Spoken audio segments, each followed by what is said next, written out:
Welcome to your first class of economics for AS level. Before we start the class, I want you to know few basic details about the course. So your subject code is 9708. You're going to have two papers for AS level. Paper 1 is going to be MCQ. Just like IGCSE, here also you will have 30 MCQs, 1 mark each, and this will have 40% of weightage overall. And your paper 2, that is structured. Here the marks are less, it is only of 40 marks, but the weightage is 60%. In structured paper, you will have two sections. Section A is compulsory, and section B you will be given a choice between 4 questions and you only have to answer one of it. So in structured, in section B, you will have, each question will have 2 parts, 8 mark and 12 marks, while MCQ, all the 30 MCQs are compulsory. We will start the class by doing some basic revision and I will add to the topics that are there. So first we will start with economics definition. So economics can be defined as the study of how to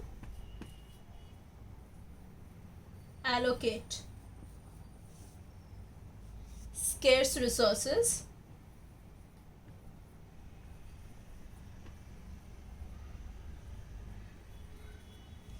in the most effective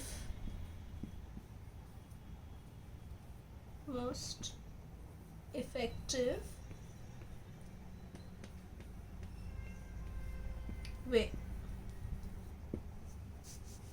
Okay, so that is the definition of economics as a whole as a subject. So how to allocate scarce resources in the most effective way. Scarce resources and allocation you have already done in IGCSE level. Now the next topic is economic problem definition. So the basic economic problem that we did in the IGCSE level was unlimited wants and limited resources. Now we are making it into a economic problem. So economic problem is not unlimited wants and scarce resources. That is the basis, the reason why economic problem arises. So economic problem is how to allocate scarce resources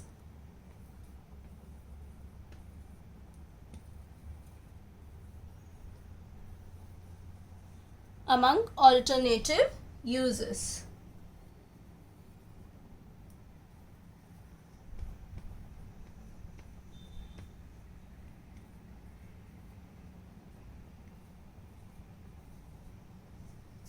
Okay, so now the economic problem that you're going to deal with. So in IGCSE level we did the basis of why this economic problem arises. It's because of scarce resources. Now we are going to learn how allocation of the scarce resources is the main problem, because all these resources have alternative uses. Now we will do a few key term definitions, because these definitions are important for you to understand the concepts that will come later on. So first is household. So household, generally when we see household, we say a family living together, but in economic terms that cannot be the definition. So the definition will be a group of people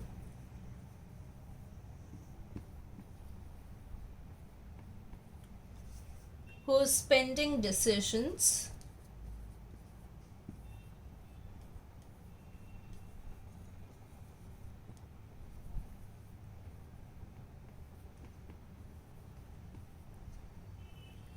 are connected.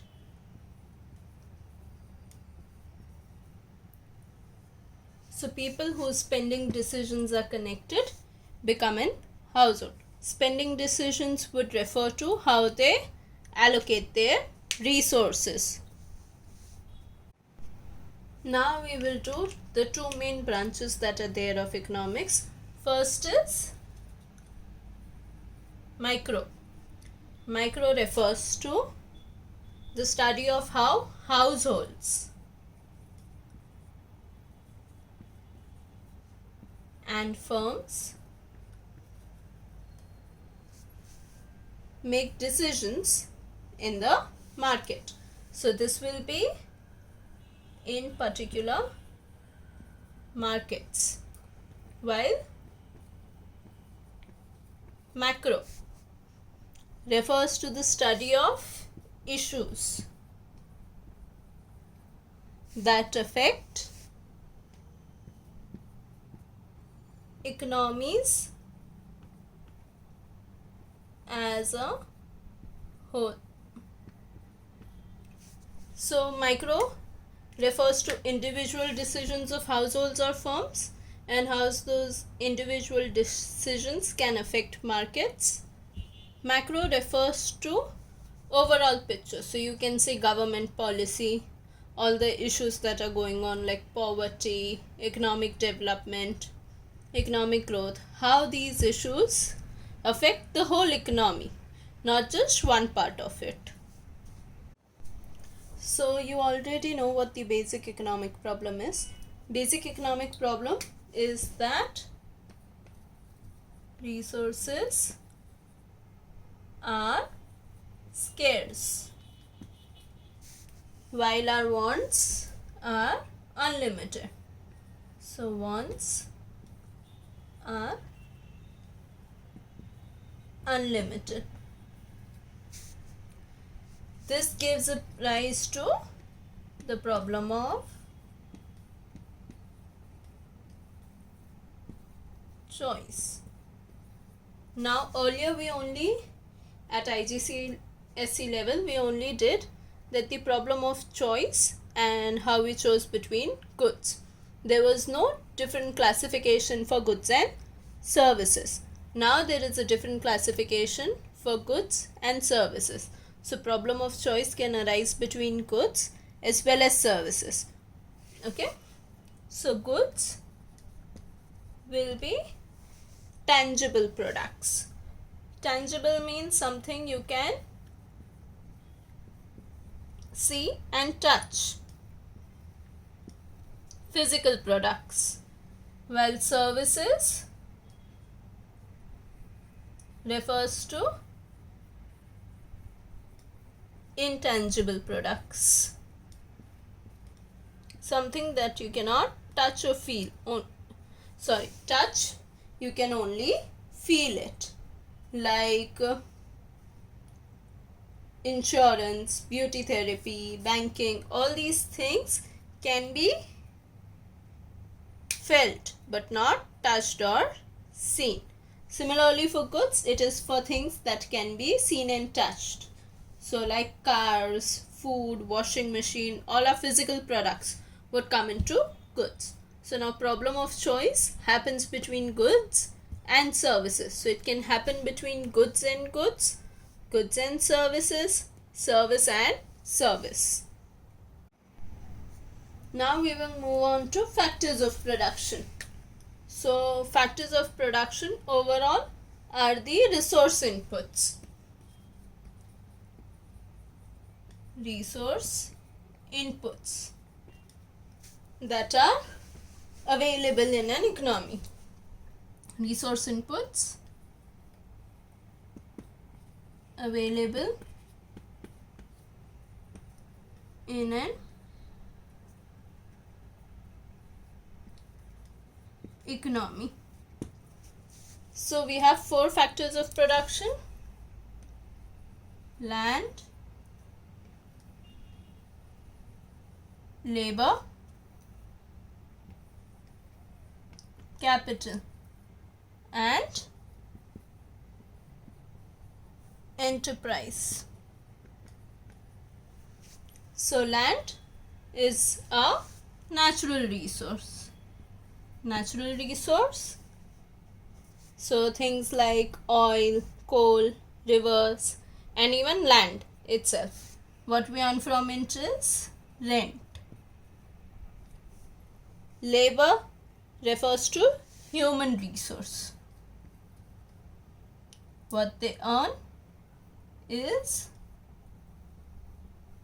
wages or salaries. But it is important now that labor does not only stand for human resource, it also stands for quantity and quality of human resources. So some economies, like generally poor countries, have large population but lack a skilled workforce.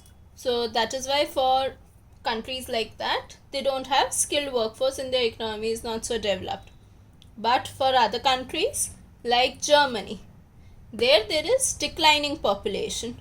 So they depend on immigrants, that is workers who come from outside, to do both skilled as well as unskilled jobs. Okay, in labor, one thing is essential, that is quality of labor. Quality of labor describes the economic progress. So if the quality of labor is good, the economic progress will be good. But if the quality of labor is poor, the economy will not progress at the same pace. Next is capital. So capital refers to man-made aids. Man-made aids. Okay. What capital earns is profit. So capital would be goods that we use to make other goods. So capital would also be a combination of land and labor. One more thing is added into capital this year, that is MERC. M stands for machinery, E stands for equipment, R stands for robot, and C stands for computers. Enterprise or entrepreneurship refers to the willingness of an entrepreneur to take risk and organize production. So the two main things here are take risk and organize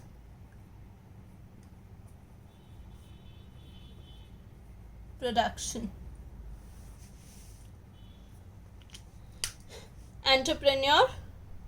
Capital would earn interest and not profit.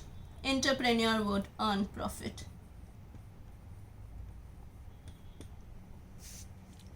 Enterprise earns profit.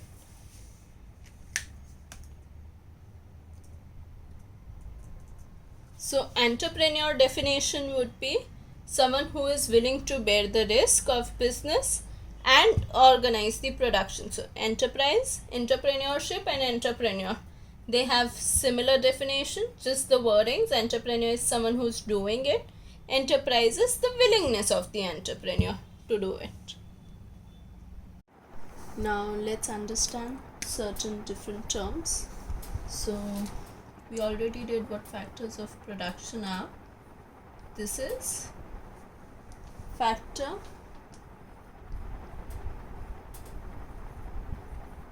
endowments.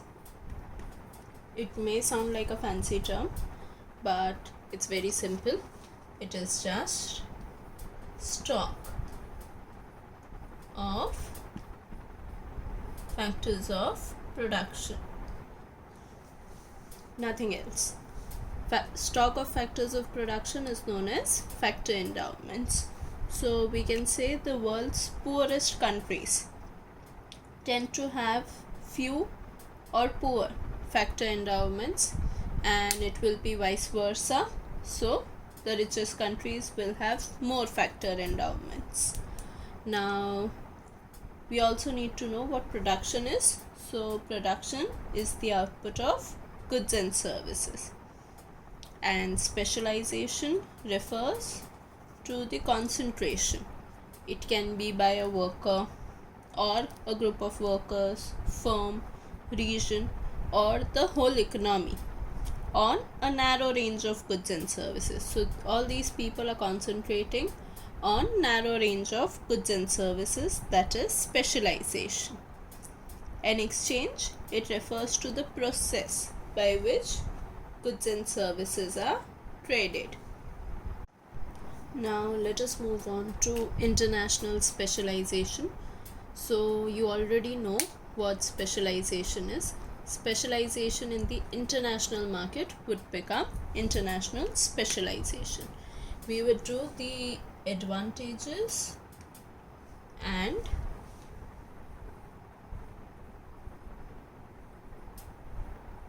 disadvantages of international specialization. So the advantages would be O, R, E. And so ORE refers to O for output, R for range, and E for exchange. So for output, an increase in the output of goods and services. So this will be in comparison to what they could achieve on their own. So earlier what they could achieve, now if there is international specialization, the output would increase. Range refers to widening of the range. So the range of products that were earlier available, now there is a wider variety or range of products that are available. Exchange refers to increased exchange.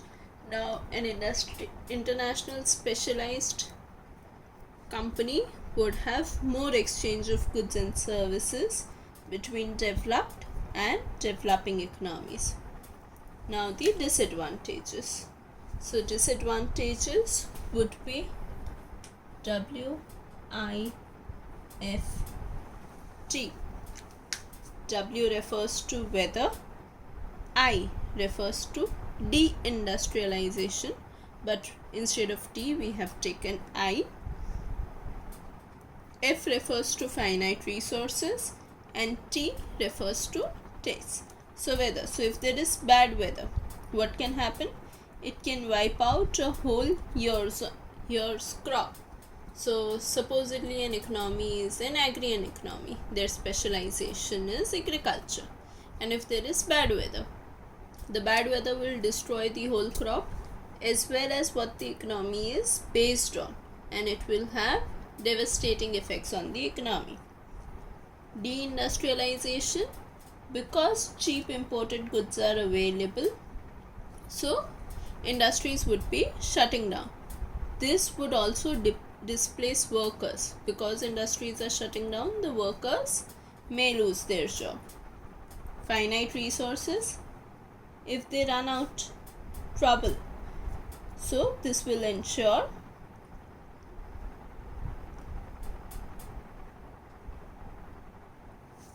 finite resources refers to that if they run out of the resources, what will happen?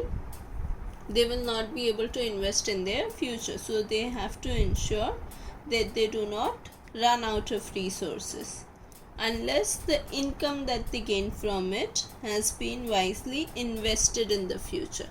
Otherwise, the future will be in jeopardy. Tastes or needs of consumers can also change. So if the products that are being produced are no longer wanted or needed by consumers, so what will happen? Producing those products is of no use and they may shut down. So again, deindustrialization will happen, workers will get displaced. All of this is interlinked. Now let us understand the main reasons why PPC shifts to the right. So there are two main reasons why PPC can shift. First would be change in the quality of resources, and second would be change in the quantity of resources. Now how would the resource quality change? Either there is improvement in education or training is provided, so the quality of labor will increase. If the quality of labor increases, that will in turn raise the productivity of the workers, which will cause the PPC to increase. So PPC will increase and shift to the right. What will shift to the right mean? So this is my initial PPC. This, it shifting to the right.